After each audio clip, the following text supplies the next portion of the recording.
தந்தை, மகன், தூய ஆவியின் பெயராலே ஆமென். மத்தேயு எழுதிய நற்செய்தியிலிருந்து வாசகம். அதிகாரம் 18.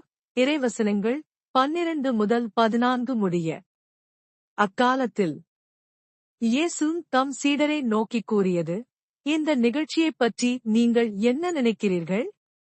ஒருவரிடம் இருக்கும் 100 ஆடுகளுள் ஒன்று வழி தவறி அலைந்தால், அவர் 99 ஆடுகளையும் மலைப்பகுதியில் விட்டுவிட்டு, வழிதவறி அலையும் ஆட்டை தேடிச் செல்வார் அல்லவா? அவர் அதைக் கண்டுபிடித்தால், வழிதவறி அலையாத 99 ஆடுகளையும் பற்றி மகிழ்ச்சியடைவதை விட, வழி தவறிய அந்த ஓர் ஆட்டைப் பற்றியே மிகவும் மகிழ்ச்சியடைவார் என உறுதியாக உங்களுக்குச் சொல்லுகிறேன்.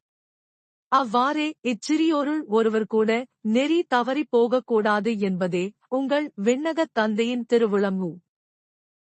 ஆண்டவரின் அருள்வாக்கு. கிறிஸ்துவே உமக்கு புகழ். அன்பார்ந்த சகோதர சகோதரிகளே, இன்று திருவருகை காலம் 2ஆம் வாரம், டிசம்பர் 10ஆம் தேதி 2024ஆம் ஆண்டு, செவ்வாய்க்கிழமை. இன்றைய நற்செய்தியில் நம் இயேசு ஆண்டவர் கூறியுள்ளது போல, தொலைந்த ஆடாகிய நம்மை நம் ஆண்டவர் தேடிக் கொண்டிருக்கிறார். நாம் வழிதவறி நடக்காமல் மீண்டும் அவர் காட்டிய வழியில் நடப்போம்.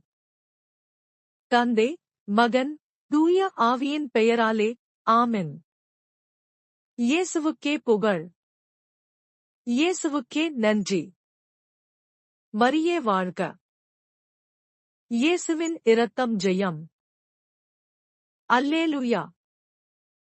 Praise the Lord.